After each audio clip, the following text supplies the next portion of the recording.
Salut à tous, le journal du foot et du mercato de ce jeudi 22 juillet. Les infos et rumeurs du mercato. Pour commencer, le Real Madrid veut-il se débarrasser d'Eden Hazard ?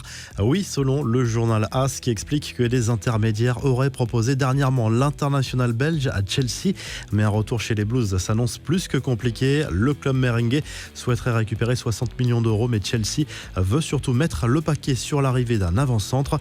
De son côté, Raphaël Varane est en salle d'attente. L'international français veut rejoindre la Première Ligue avec une préférence pour Manchester United. Les Red Devils ont bien débuté les négociations avec le Real selon le Daily Mail. Les merengues réclameraient près de 60 millions d'euros pour leurs joueurs dont le contrat expire dans un an.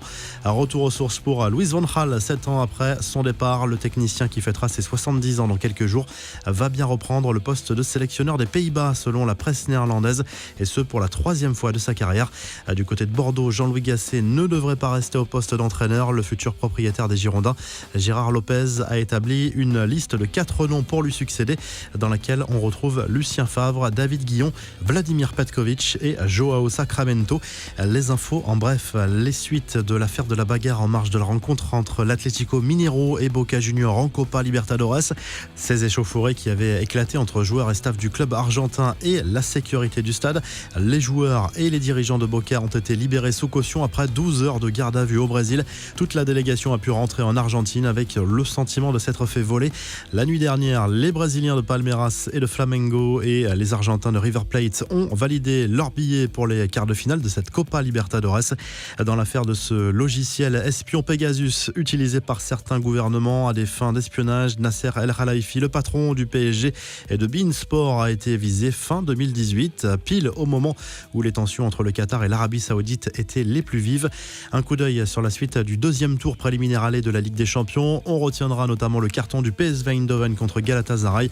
Le club turc est quasiment éliminé après une défaite 5-1 aux Pays-Bas. Victoire également pour Malmö, l'Olympiakos et le Legia Varsovie.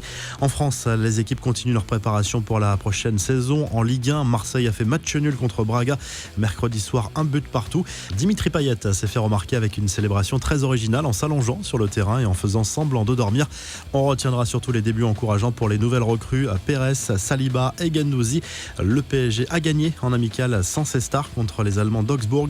Un succès de 2-1, principalement obtenu grâce aux jeunes du club. Paris qui vient d'accueillir sa nouvelle recrue néerlandaise Georginio Wijnaldum, arrivé dans la capitale française après ses vacances prolongées suite à l'Euro terminé dès les 8e de finale avec les Pays-Bas.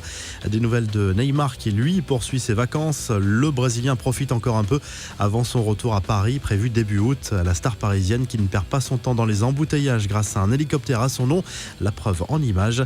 C'est une info qui a rendu nostalgique tous les fans. Konami a dévoilé les contours de sa nouvelle simulation de jeu de football. Des annonces qui ont surpris les amateurs de la saga puisque le jeu devient gratuit et s'appelle désormais eFootball.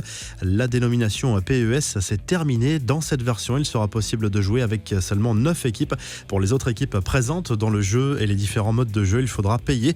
Enfin, Sergio Ramos s'imagine en Napoléon du PSG. Le joueur espagnol s'est fait livrer une série de protège tibia personnalisés aux couleurs de son nouveau club. Une idée un brin mégalo peut-être, mais courante chez les stars du foot. Sur chacune des 3 paires de protège tibia, on notera la représentation de Ramos en Napoléon. La revue de presse, le journal L'Équipe consacre sa une à Antoine Griezmann, dont l'avenir est clairement incertain du côté du FC Barcelone. Une chose est sûre, certains supporters des Colchoneros ne lui ont pas pardonné son départ en 2019 et n'en veulent plus à l'Atlético. En Italie, Tuttosport se concentre sur l'avenir de Paolo Dybala. Un temps envisagé, l'échange avec Griezmann ne se fera pas selon la presse italienne. La tendance est plutôt à une prolongation de l'international argentin avec la vieille dame. En Espagne, le journal AS revient sur les premiers pas de David Alaba avec le Real Madrid. Le nouveau défenseur merengue hérite du numéro 4 de Sergio Ramos. Un honneur selon l'international autrichien qui aurait bien aimé jouer à ses côtés. Alaba qui regrette aussi le départ de Zidane, même s'il s'entend très bien à ses dires avec Ancelotti. Enfin, le Mundo Deportivo revient sur le succès du Barça pour son premier match amical de pré-saison. Une victoire 4-0 contre le Nastic Tarragone, sans les stars du club qui reviennent petit à petit de vacances. Très belle journée et à très vite pour un nouveau journal du foot.